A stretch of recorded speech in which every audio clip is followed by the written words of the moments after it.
TMI Tuesday is back, and today we are chatting about cervical mucus. I am so insanely excited to be back doing TMI Tuesday. If you're new here, I'm Michele. I documented my journey to motherhood for years and years and years, and now I'm helping other women become single moms by choice. And every week I did a TMI Tuesday where I shared what was going on with my cycle, where I was in my fertility journey, all that kind of stuff. And I have no filter. I have ADHD. There is nothing that is TMI to me. A friend of mine was having some fertility stuff going on, and she learned very quickly that there is nothing that anyone can say to me that is TMI. And there's, I talk TMI stuff. Anyway, so today we're going to talk about cervical mucus and what that means for your fertility. Checking your cervical mucus allows you to know when your fertile window is. So I recommend checking it daily. Do it while you're sitting on the toilet. Make sure your hands are clean and all that stuff. And get used to touching your body. I did at-home inseminations, and this is probably why I got used to my body, because before that, like, I grew up Catholic. I grew up in a culture that your body was not meant to be known. I am no longer Catholic. I am now Druid / witchy. I'm a little woo now. Anyway, I believe it is powerful for women to understand their bodies. And if you're becoming a single mom by choice, or even if you're just thinking about it, it is important for you to start understanding your cycle. And part of that is understanding your cervical mucus. So check your cervix. Check it. Make a notebook, a document thingy to be able to check your cervical mucus and track it.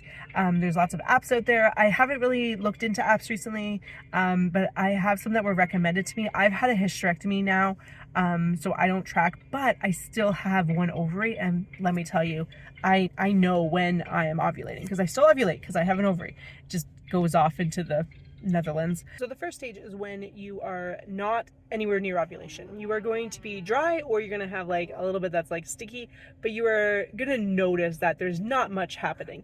And then you know that you are nowhere near your fertile window. There's nothing going to happen if you're doing home inseminations, or if you're just tracking for your own knowledge, or trying naturally, or whatever. This is not the time to do it, because you're nowhere near your ovulation. Now, during your follicular phase, it's going to become more and more white and creamy like, and so this is when your body is starting to get ready and starting to get ready to ovulate. It is starting to get those eggs all ready to go. So you're going to start having like a whiter, creamier kind of thing. Then when you are like even closer to ovulation, when you're like just about to ovulate, it's going to become more wet and clear.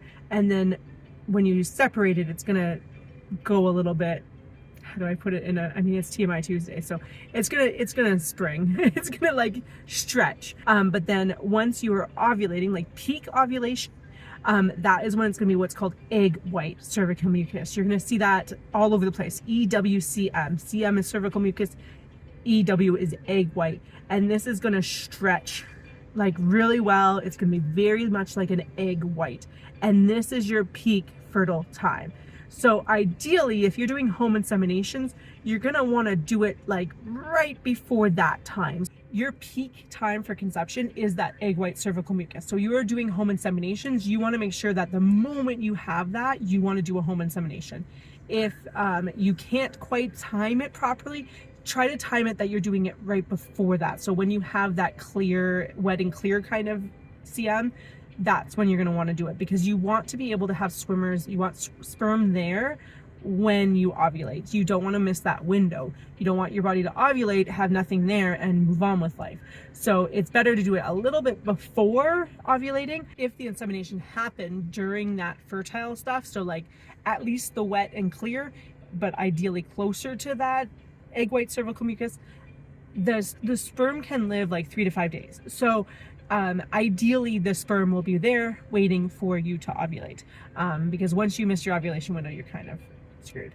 But if you're not TTCing, if you're not trying to conceive right now, and you're just wanting to track your cycle, follow your cervical mucus, because you'll see it changing from that dry or the stickiness to the creaminess to the wet and wet and clear to the egg white. And then once you've ovulated, it's going to go back to like a watery, liquidy kind of thing, and a creamy and all that stuff, and then go back to like nothing. Once you've ovulated, the cervical mucus has done its job, because the cervical mucus is what helps the swimmers, what helps the sperm live longer. That's why if you are doing an insemination outside of your window, the swimmers are not going to live very long. But that's what helps the swimmers. So that's what your body is preparing for the sperm. After you've ovulated, your body has no need to have cervical mucus anymore, which is why it kind of just stops doing its thing. So anyway, that is a quick breakdown about cervical mucus. Welcome to TMI Tuesday. If you're new here, hit that subscribe button. I'm going to try to do TMI Tuesday every Tuesday, where we are going to talk about things that are considered TMI to most people. But to me, it's just another day talking about normal bodily stuff. So hit the subscribe button. If you have anything that you want me to cover, any topics you want me to talk about, let me know in the comments below. And also hit me up on Instagram. I have a brand new Instagram account. Love to grow on there as well. Love to have you over there as a part of the community. And again, it's the choice of motherhood. I am back to my original name from way back in 2012, the choice of motherhood, where we talk about being a single mom by choice. And yeah, so anyway, welcome, and I will talk to you guys later.